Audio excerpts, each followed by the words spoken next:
Tomorrow marking a really grim anniversary for Boeing. It's been 2 years on March 13th that plane maker faced what would become one of its greatest setbacks to date. Its very popular 737 MAX jets grounded after those two deadly crashes, one in 2018, one in 2019, which killed everyone on board, a total of 346 people. Baker, I want to bring you in here. Can you walk us through the timeline? Yeah, Jill, there were two separate crashes really that just happened within just months of each other. The first crash that took place was the Lion Air flight in Indonesia back in October 2018. That crash shook the world as regulators just scrambled to figure out what went wrong with that jet. And then just 5 months later, the same model jet went down on an Ethiopian Airlines flight, marking the second fatal crash of the 737 MAX aircraft. Now, while Jill, it took regulators months to determine what exactly caused that crash, it is believed that the jets crashed for exactly similar reasons. Boeing had left off key safeguard measures when designing the flight control system for the 737 MAX, which ended up making it harder for those pilots to manually override the system.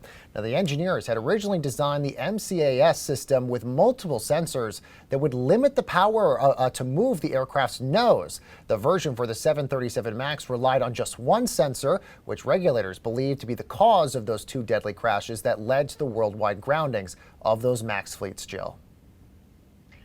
Baker, how big of a deal has this been for Boeing's business? What did it do to the company's bottom line here? I mean, Jill, it was huge.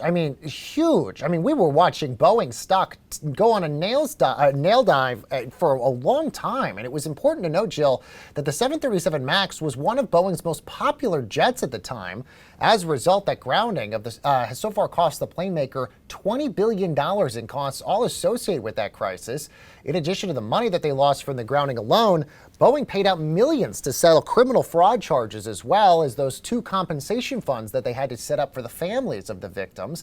But it wasn't just costs of the crisis that also dealt a major blow to Boeing. Soon after those crashes, many customers and airlines began to lose trust in Boeing, with many surveys showing that travelers were hesitant to fly on the Boeing 737 MAX jet.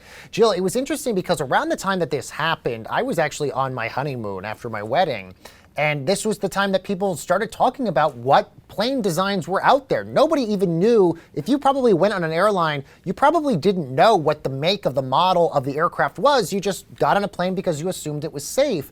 But I was on my honeymoon and people were asking the pilot, not the pilots, but the people that worked at the airline, what's the model of this aircraft? Is this a jet model? People were starting to ask those questions, and people weren't going to go on those flights as a result. This is why a lot of those airline companies had to discontinue those planes because nobody wanted to fly on them. I think that you make a really good point. From an emotional perspective, you would have to think that the pandemic at least put that question to the back burner a bit, because now when you fly, I think for most people, the bigger concern is an airline selling the middle seat? Are they keeping that empty? Do people have to wear masks? I think COVID is a much more top of mind. But also notably for Boeing, it's what came out after those two crashes that I think was so particularly devastating for the company. You had whistleblowers coming out pointing to emails from engineers within Boeing who were saying that they would not allow their own families to fly on those planes, yet they were approved to fly, passed all approvals, even after the first crash, still saying that they were safe. And then even after the second crash, remember, it wasn't Boeing that said, let's ground these planes. And the United States, the FAA, hesitant to do it. We were one of the last countries to ground those Boeing airplanes, which just speaks to, quite frankly, a rotten culture. And I think that the hope would be that got fixed, that somehow of course, they have their new CEO. They've made a lot of cultural changes.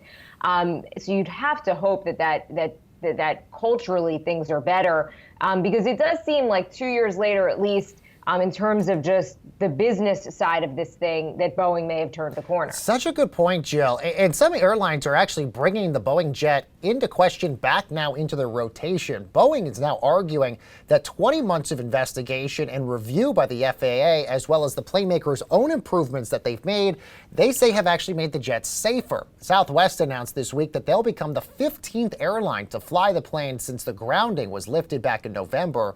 And according to Boeing, there have been over 9,000 passenger flights on board that aircraft since the end of the grounding. Now, Jill, a Brazilian carrier and American Airlines, they were the first air carriers to resume flying passengers on those 737 MAX jets back in December. American also has used the planes for more than 400 flights so far. American says bookings on the aircraft are comparable to what they've been seeing on other planes, essentially meaning people are not necessarily hesitant to fly on it anymore.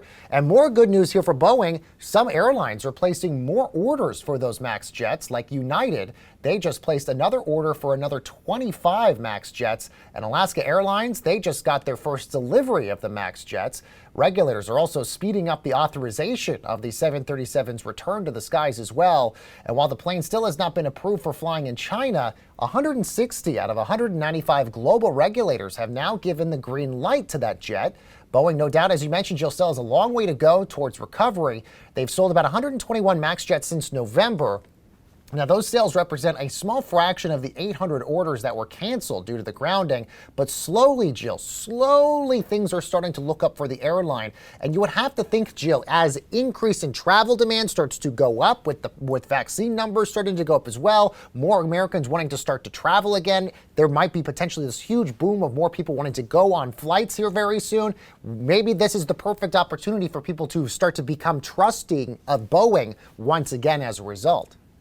Yeah, I mean, look, I think Boeing is trying to say that the 737 MAX, now the safest plane, that's flying. They said they've undergone so many tests, and this plane is under so much scrutiny that it is by far the safest way to fly. We'll see. We'll see if people are concerned about it, but things I think are definitely looking up. Absolutely, Jill. And it's awful that 2 plane crashes had to force this company to really evaluate the safety of this thing. But I'm glad if they're going to keep this thing in operation that it is now safe for us all to be on it.